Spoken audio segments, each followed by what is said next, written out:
আমরা সকলেই জানি যে আমাদের ধর্মের নাম কি? ইসলাম। এবং আমরা সকলেই মুসলিম। আর আমরা সকলেই মুসলিম হয়ে বেঁচে থাকতে চাই। আমরা কখনোই চাই না যে অমুসলিম হয়ে যায়, কেউ চাই না। কিন্তু দুঃখের বিষয়, আমরা মুসলিম নামে থাকার পরেও আমাদের কাজের কারণে বেশ কিছু আমল আছে, কাজ আছে, যে সমস্ত আমলগুলো করার কারণে আমরা মুসলিম নাম থাকার পরেও, আমাদের ধর্ম ইসলাম হওয়ার পরেও আমরা ইসলাম থেকে বেরিয়ে যাই, অর্থাৎ কাফের হয়ে যায়, অমুসলিম হয়ে যায়, শুধুমাত্র নামে মাত্র আমি আপনি আব্দুল্লাহ আব্দুর রহমান থেকে যাই। এই তার জন্য এই 10টি বিষয় আমাদের মনে রাখতে হবে। আর এই 10টি বিষয়কে, 10টি বিষয় না, 10টি পয়েন্টকে সামনে রেখে আমি আপনাদের সামনে জানানো হয়েছি। তো আমাদের মাথায় রাখতে হবে, গুরুত্ব সহকারে শুনবে, ইনশাআল্লাহ মাথায় কিছু না কিছু যাবে। সে বিষয়ের নাম হচ্ছে নওয়াকিদুল ইসলাম। অর্থাৎ ইসলাম থেকে বেরিয়ে যায় বেশ কিছু আমলের কারণে। তার মধ্যে 10টি আমল বড় বড় মুহাদ্দিসগণ, মুফাসসিরগণ এক একজন এক এক রকম ভাবে তুলে ধরেছেন। প্রসিদ্ধ যে 10টি সবার কাছে প্রিয়, সেগুলো আপনাদের বলবো ইনশাআল্লাহ। ওমা তৌফিক ইল্লা বিল্লাহ। আমি আপনি সকলেই জানি যে উযু ভঙ্গের কারণ আছে, মানে উযু ভেঙে যায়। আমি আপনি সকলেই জানি যে নামাজ ভঙ্গের কারণ আছে, কি কি করলে নামাজ ভেঙে যায়।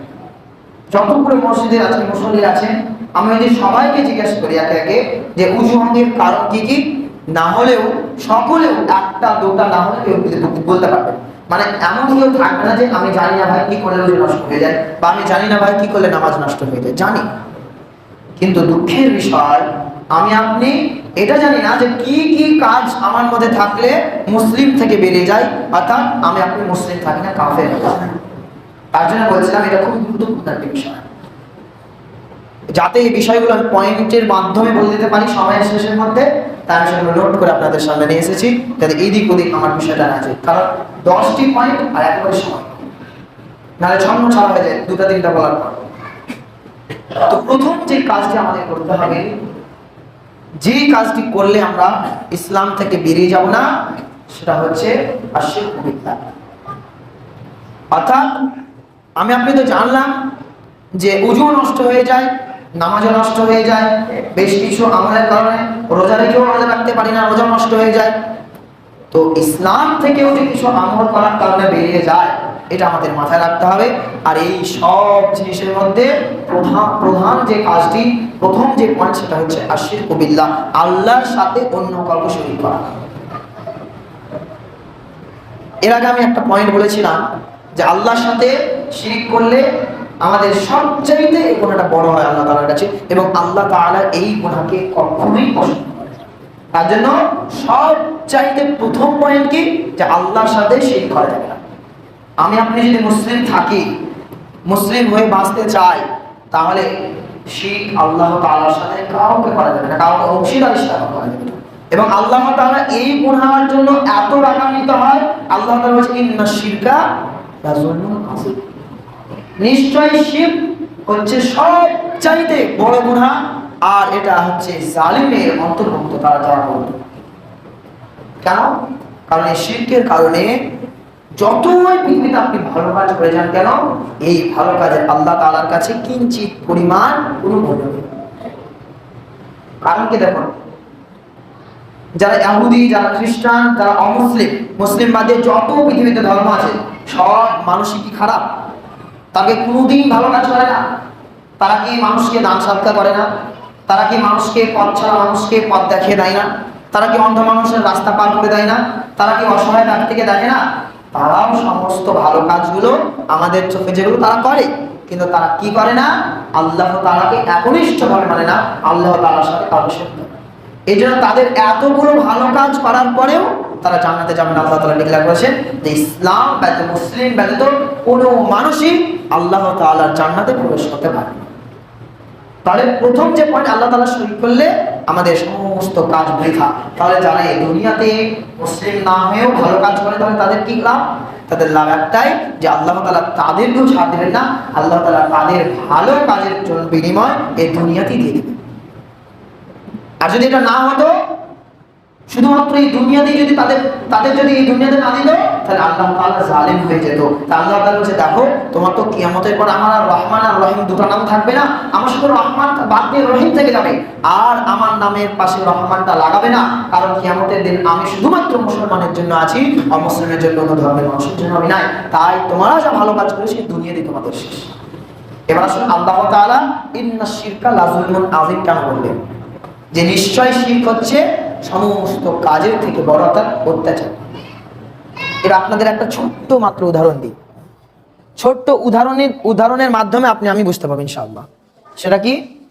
সেটা হচ্ছে, একটু মন দিয়ে শুনবেন, যদিও ইলেকট্রিক প্রবলেম কিছু হয় তো মন দিয়ে শুনবেন। এটার বিষয় হচ্ছে এরকম, আমি একটা ছোট্ট উদাহরণ দিই আপনাদের, আমি জোরে বলবেন ইনশাআল্লাহ, শুনতে পাবেন লাস্ট পর্যন্ত। আল্লাহ তাআলা কেন বলছেন যে ইন্নাশ শিরকা লাযুলমুন আযীম, এটা আমি বলতে চাইছি, একেবারেই সামনে ফোকাস থাকবে।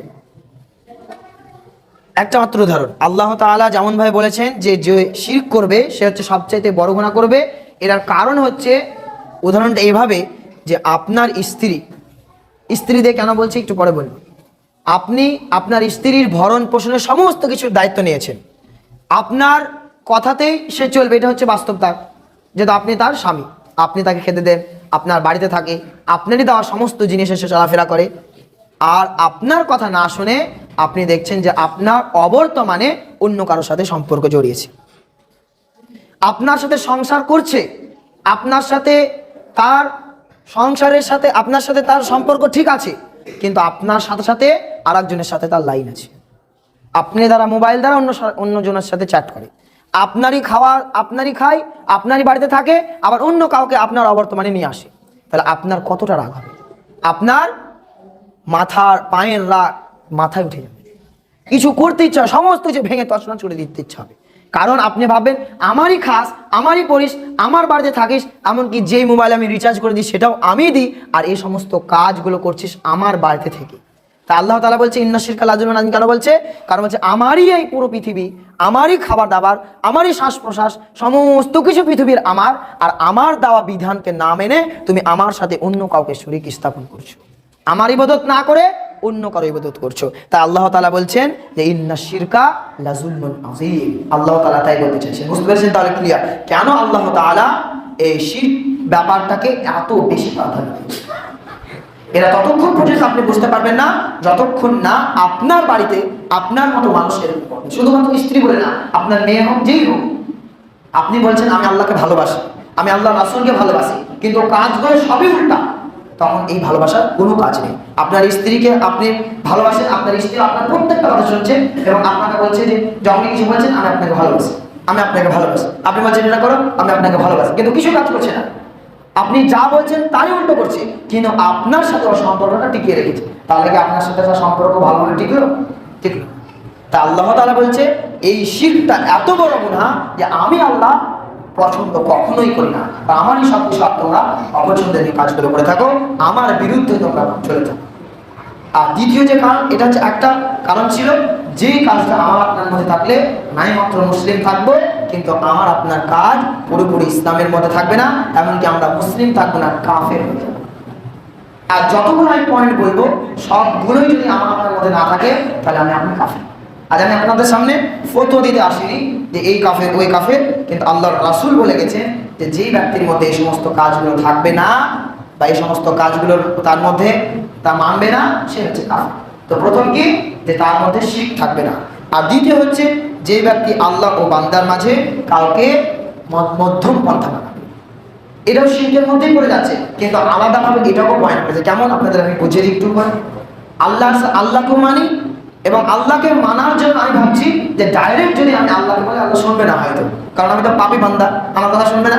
তাই মুলবিদের কাছ থেকে দিয়ে বা পীর মাজারের কাছে গিয়ে আমি বলছি যে তোমার ওসিলায় যেন আল্লাহ তাআলা আমাকে জান্নাতে দেন, তুমি দোয়া করে দাও। এটা আমার আপনার মধ্যে যে প্রচলন, এটা আলাদা, কিন্তু এই ব্যাপারটা একেবারেই আলাদা। যেমন ভাবে আমরা আল্লাহকে ডাইরেক্ট বলেন আল্লাহ বাচ্চা দাও, আমার বাচ্চা আসছে না, আমি আপনি কি করি, পীর মাজারে গিয়ে বলি যে আমার বাচ্চা হচ্ছে না, আপনি আল্লাহর কাছে দোয়া চেয়ে আপনার মাধ্যমে আমার বাচ্চা দাও। বুঝতে পেরেছেন ব্যাপারটা? এটা হচ্ছে একটা শিরক, মানে কি আল্লাহ আর বান্দার মধ্যে কাউকে মাধ্যম বানানো। হানাফিরা এটা বলে কি, আমরা এটা নিজের মুখে শুনেছি, হানাফিরা বলে যে যখন আপনি তাদেরকে জিজ্ঞাসা করবেন যে কেন পীর মানছো তোমরা, কেন এরকম করছো, তখন তার উদাহরণ একটা দেবে যে ডাইরেক্ট তুমি যদি জজের সাথে কথা বলো, জজ কিন্তু ডাইরেক্ট কথা শুনে না, উকিল ধরতে হয়। এই জন্য আমরা আল্লাহ তাআলার ভালোবাসা পাওয়ার জন্য আমরা উকিল ধরেছি পীরদের সাথে, যাতে তাদের মাধ্যমে আমরা জান্নাতে যেতে পারি। তো এটা হচ্ছে কি ভুল। যদি এই কাজটাও কেউ করে থাকে তাহলে সে মুশরিক আর সে কাফের, সে না মাত্র মুসলিম, তার মুসলিম হওয়ার কোনো কাজ আসবে না, সেই কাফের, অর্থাৎ সে জাহান্নামে যাবে একেবারে। আর তৃতীয় নম্বর যে কারণ হচ্ছে, যদি কোনো মুসলমান মুশরিকদের কাজকে তারা ভাবে সঠিক কাজ। মানে কি, মানে একজন ব্যক্তি মুসলিম বা আমি মুসলিম, কিন্তু আমার বন্ধু একজন কাফের মানে অমুসলিম, কিন্তু আমি ভাবি যে তার সমস্ত কাজগুলোই ঠিক, অর্থাৎ তার কাজগুলো আমার খারাপ লাগে না, আমি ভাবি আমার ধর্ম ঠিক আর তার ধর্মও ঠিক, তার সমস্ত কাজগুলোও ঠিক। এটা যদি কাজটা ভেবে নিই, যেমন ভাবে এখন বর্তমানে আমার আপনার বন্ধু আছে, প্রাইভেটে পড়ি, হিন্দু বন্ধু আবার টিকিয়ে রাখার জন্য আমরা কি করি, তার সাথে কালী পূজা দেখতে যাই, দুর্গা পূজায় যাই, এই সমস্ত কাজ যদি করি আর ভাবি যে তার ধর্ম তো সে মানছে, কিন্তু আমি তার বন্ধুত্ব টিকিয়ে রাখার জন্য গেলাম, তাহলে আমি আপনি মুসলিম থাকলাম না। কোনো কাজের ক্ষেত্রে যদি আপনি লালুরা যান, গিয়ে দেখছেন প্রচন্ড ভিড় আর আশপাশের মধ্যে ভর্তি কালী পূজায় ঘুরতে, আপনি কি করবেন, আপনি যতটা নিজেকে পারবেন সেদিকে না তাকান।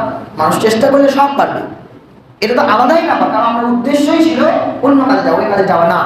তো মেন কথা যেটা বলছিলাম যে অমুসলিমেদের কাজগুলো যদি আপনি কাফেরদের কাজগুলো যদি আপনি কাফেরের কাজকে ভালোভাবে নেন, তাহলে আপনি আমি মুসলিম থাকবো না।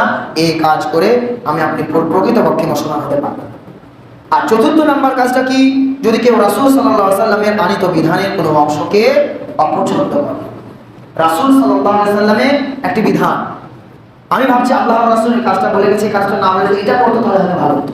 এই ফজরে উঠা অতি ভালো লাগে না, ফজর না বলে যদি 8টার সময় করতো তাহলে অনেক ভালো লাগতো। এই যে অপছন্দনীয় কাজ, এই কাজটা যদি আমার আপনার মধ্যে থেকে যায়, কোনোদিন যদি ভেবেও নিয়ে সমস্ত কাজগুলো, মৃত্যুর আগে তওবা করতে হবে, নাহলে আমি আপনি মুসলিম থেকেও কোনো কাজ আসবে না, কাফেরদের মতো আমাদের জাহান্নামে যেতে হবে, মানে মুসলিম থাকবোই না। তাহলে কি আল্লাহ রাসূলের কোনো বিধানকে যদি অপছন্দ মনে করি, তাহলেও কিন্তু আমি আপনি নামে মুসলিম থাকবো, কাজে থাকবো না, প্রকৃতপক্ষে মুসলিমই থাকবো না। আর 5 নম্বর যে বিষয়টি, সেটা হচ্ছে ইসলামের কোনো শাস্তির বিধানকে নিয়ে ঠাট্টা বিদ্রুপ করা। ইসলামের একটা শাস্তির বিধান আছে, যে আপনারা আমরা জানি যে কেউ যদি চুরি করে তাহলে তার ইসলামী বিধান কি, তার হাত কেটে দিতে হবে। এর মধ্যে কিছু আইন আছে যে কতটা কে চুরি করবে, কত পরিমাণে চুরি করলে তার হাত কাটা হবে। তাহলে আপনার বাড়ি থেকে 100 টাকা চুরি করেছে, আপনি ধরে তার হাত কেটে দিলেন না, আর আমি আপনি সেটা কাটতে পারবো না। বরং সরকার বা এমএলএ এমপি এরকম যদি ইসলামিক রাষ্ট্র হয়, তারপরে তাদের শাসনে তাদের কাছে বিচার নিয়ে গিয়ে তারা কাটবে। তারপর আপনারা আমি জানি যে যদি কেউ জেনা করে বিয়ের আগে, তাহলে তাকে জোড়া মারতে হবে, আর 100 জোড়া মারতে হবে, এবং তাকে গ্রাম ছাড়া করে দিতে হবে বিয়ের আগে যদি। আর বিয়ের পরে যদি করে, ইসলামের বিধান কি, তাকে অর্ধেক পুঁতে দিয়ে রজব করতে হয়, মানে দূর থেকে পাথর মেরে মেরে মেরে মেরে তাকে হত্যা করতে হয়, এর কোনো মাপ নেই। আর এখন কি করবো তাহলে, আমরা তো ইসলামিক রাষ্ট্রে নাই, আমরা তো সেকুলারিজম জায়গায় আছি যেখানে সমস্ত ধর্ম থাকে, তাহলে এখানে এই বিধান চলবে না। আমাদের আপনাদের একটু সতর্ক থাকতে হবে, এই সমস্ত বিধান এখানে চলবে না। তাহলে এটাতে পরিত্রাণ কি, এটার জন্য পরিত্রাণ হচ্ছে তওবা, বাস একদম মন থেকে তওবা করতে হবে, আর বলতে হবে যা বলেছি আল্লাহ সারা জীবন মৃত্যু পর্যন্ত আর কোনোদিন করবো না, আর এই কাজ থেকে একেবারেই বিতাড়িত থাকবো, তাহলে ইনশাআল্লাহ আল্লাহ তাআলা মাফ করবেন।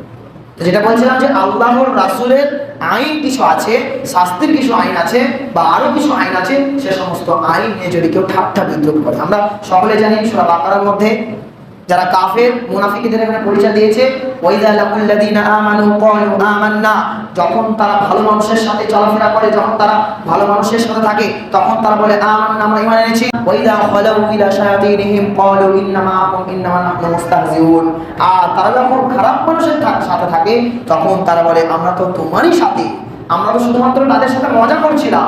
এই যে মজা, আল্লাহ তাআলা বলছেন আমি আল্লাহ, আমি তার সাথে মজা করছি, তারা আমার সাথে মজা করে না, তারা আমার ধর্ম নিয়ে মজা করে না, আমি আল্লাহ তাদের সাথে আমি মজা করছি। আমরা আমাদের বর্তমানে আশিক না বলি, যখন কোনো মৌলবীর সাথে দেখা হয়, বা মৌলবী বাদ দিয়ে যখন কোনো বড় বড় আলেমের সাথে দেখা হয়, তখন তারা বলে খুব ভালো, আমরা এটাই করি। আবার যখন তার সাথে চলে যায়, আবার তারা বন্ধুদের সাথে একই রকম হয়ে যায়। এটাই হচ্ছে মুনাফিকদের পরিচয়। তা ঠাট্টা বিদ্রুপ কোনো রকমের ইসলামের বিধিবিধান নিয়ে করা যাবে না। এটা ছিল 5 নাম্বার। আর 6 নাম্বার কি? 6 নাম্বার হচ্ছে নবী করিম সাল্লাল্লাহু আলাইহি ওয়াসাল্লামের পথ বাদ দিয়ে অন্য কোনো পথে চলা। মুহাম্মদ সাল্লাল্লাহু আলাইহি ওয়াসাল্লামের পথ পন্থা তরিকা আমরা সবাই জানি, ইহদিনাস সিরাতাল মুস্তাকিম। হে আল্লাহ, তুমি আল্লাহর রাসূলের যে পথ, তোমার যে পথ, সিরাতাল মুস্তাকিম, সোজা যে পথ, এই পথে আমাকে চালাও। গায়রিল মাগযুবি আলাইহিম, কিন্তু সেই পথে চলা না যেই পথে তুমি মানুষকে ক্লান্তি দিয়েছো, কষ্ট দিয়েছো, যেই পথে মানুষকে তুমি অপছন্দ করেছো, কাফির, মুশরিক এবং ফুজ্জার, মাক্কার, তাদের পথে আমাকে চালাও। সেটাই হচ্ছে আল্লাহ রাসূলের পথ। এই পথে চলতে হবে। আর এর বাইরের পথে যে চলবে সেই পথে পক্ষে মুসলিম থাকবে না, সে হয়ে যাবে কাফের। তার বাসস্থান হবে জাহান্নাম। সে আর জান্নাতে কখনোই প্রবেশ করতে পারবে না যদি সে মৃত্যুর আগে তওবা না করে। চান্স আছে আমাদের, মুসলিম থাকার পরে সমস্ত গুনাহ করে নিয়েছি, কিন্তু মৃত্যুর আগে বুঝে নিয়েছি যে ভুল, তার জন্য সব তওবা চেয়ে নিয়ে আবার নতুন করে নতুন খাতা তৈরি করেছি, নতুন করে আবার ডায়েরি লেখা শুরু করেছি, নতুন করে জীবনের ডায়েরি শুরু করেছি। ইনশাআল্লাহ ইনশাআল্লাহ ইনশাআল্লাহ আল্লাহ তাআলা মাফ করবেন। তো মৃত্যুর আগে সময় পেলে তো আমি আপনি তো এই দুনিয়া লাভ লস্করে এতেই তো পড়ে আছি।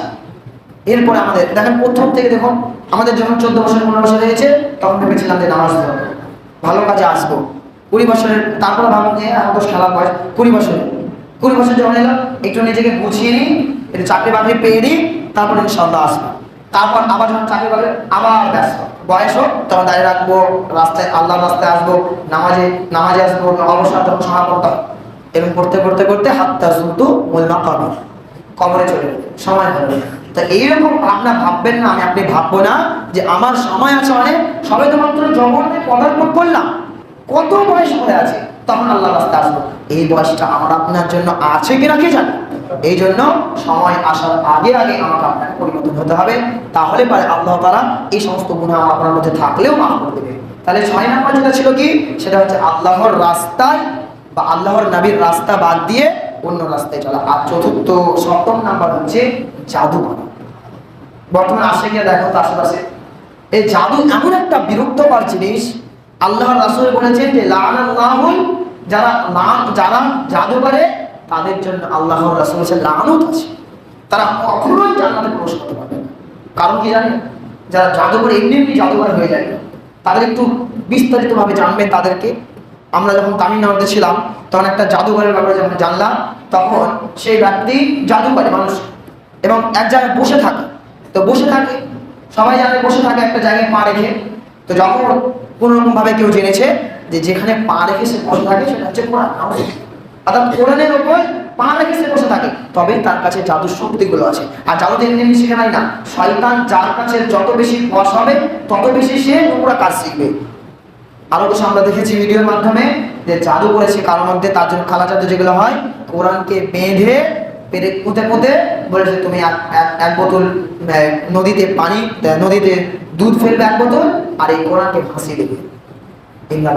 যখন একজন খোঁজ করলে কি ফেলেছে দেখি, তো দূর থেকে তাকে নিয়ে আসলো, তখন ভিতরে কোরআন। মানে কথা যেটা বলতে চাইছি সেটা হচ্ছে, জাদু যারা করে তাদেরকে নোংরা হতে হয়, খারাপ হতে হয়, শয়তানের পথকে আঁকড়ে ধরতে হয়, আর আল্লাহ রাসূলের কাছ থেকে তাকে বেরিয়ে যেতে হয়। আর একটা আমি জাদুঘরের কথা বলছি শুনো। একজন জাদুঘর মানে কি যেন বেঁধে নিয়ে বাথরুম যায়, যখন জানা গেল তখন দেখছে যে কোরআনকে খুলে পায়ের সাথে লেপ্টে বেঁধে সে বাথরুম যায়। কারণ এটা করলে শয়তানরা খুশি হয়, আর শয়তান খুশি হওয়ার কারণে তাকে শক্তি দেয়।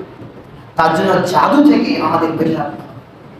এই জাদু খুবই মারাত্মক খারাপ জিনিস। আর জাদু সত্য, আল্লাহ রাসূলের উপর জাদু করেছিল, আমি জানি না, শুকিয়ে গেছিলেন আল্লাহ রাসূল, শুকিয়ে গেছে, মানুষ আবার কি এমন অসুখ হয়েছে, আল্লাহ রাসূল শুকিয়ে যাচ্ছে। তখন মুহাম্মদ সাল্লাল্লাহু আলাইহি ওয়াসাল্লাম শুয়ে আছেন, এমন অবস্থায় 2 সাইড থেকে 2টা ফেরেশতা এসে 2 কাঁধের ধারে বসে গেলেন। এক ফেরেশতা জিজ্ঞাসা করছে যে মুহাম্মদ সাল্লাল্লাহু আলাইহি ওয়াসাল্লামের কি হয়েছে, আর এক ফেরেশতা উত্তর দিয়েছে তাকে জাদু করা হয়েছে। বলো না লম্বা, আমি বলবো না। তখন বলছে এটা থেকে পরিত্রাণ কি করে পাবে? তখন বলছে যে তিন কলজে সোয়া, একটা করে পড়বে, আর একটা হাট খুলে যাবে। কোথায় আছে? অমুক কুয়ার ভিতরে তাকে বেঁধে চুল দ্বারা, খেজুরের জড় দ্বারা একটা বোতল সুন্দর করে বেঁধে নিচে ফেলে দেওয়া হয়েছে এবং সে কুয়াকে বন্ধ করে দেওয়া হয়েছে। তাহলে কি বলছেন এই হাদিস দ্বারা? যে জাদু কিন্তু সত্য, এই জাদু থেকে বাঁচতে হবে, আর জাদু থেকে বাঁচার অনেক দোয়া আছে, সেগুলো আমাদের আমল করতে হবে। আর আমাদের শোয়ার আগে, সকালে ওঠার আগে, তার সকালে ওঠার আগে, সন্ধ্যা করার আগে যে সমস্ত দোয়া আছে, জিকির আজকার আছে, সে সমস্ত জিকির আজকার করলে ইনশাআল্লাহ এই সমস্ত জিনিস থেকে আমরা বেঁচে থাকবো। 8 নাম্বার যে পয়েন্ট যেটা বলছিলাম সেটা হচ্ছে মুসলমানদের বিরুদ্ধে মুশরিকদের যদি যুদ্ধ হয় তাহলে মুশরিকদের সাহায্য করবে। বুঝতে পারলেন না হয়তো?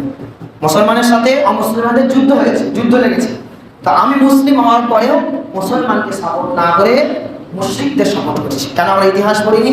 ভারতের ইতিহাসে আসলে নানা বছরের যুদ্ধ কে মেরেছে? তার নিজের লোক মেরেছে না বাইরের লোক? পৃথিবীতে যত মানুষ ক্ষতিগ্রস্তের মধ্যে পড়েছে, দেখো নিজের লোকই তাকে কষ্ট দিয়েছে। এই জন্য বলছে যে মুনাফিক যারা, তারা জাহান্নামের নিচে একদম তলদেশে থাকবে, আসফালু মিনান নার। মুশরিক না, মুনাফিক। মুনাফিক কারা? যাদের মুখে আর অন্তরে আর, তারা নামাজ পড়বে, রোজা রাখবে, তারা যাকাত সাদকা করবে, সব কিছু করবে, কিন্তু মুসলমানরা কিভাবে নষ্ট হবে সেটা তারা ক্ষণে ক্ষণে দেখে বেড়াবে। মুহাম্মদ সাল্লাল্লাহু আলাইহি ওয়াসাল্লাম যখন মদিনায় এলেন তখন সবচাইতে বেশি ক্ষতিগ্রস্ত হয়েছে মুসলিমরা এই মুনাফিকের কাছে। কারণ মুনাফিকরা বোঝা খুব মুশকিল।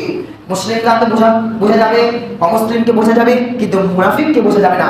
আপনার সাথেই থাকবে, আস্তিনের সাপ যেটাকে বলা হয়। মানে কি বলা হয়? যে হাতের কাছে সাপ থাকবে, তারা নিজেরাই মানুষদের কিভাবে শাবল মেরে দেবে। আপনার পাশের মানুষ, আপনার সন্তানের মধ্যে সবচাইতে বড় ছেলেকে ভালোবাসে, আর যখন আপনি বয়স হলেন এই এক লাখ মেরে সবাই মেরে দিচ্ছে। এরকম হয় না?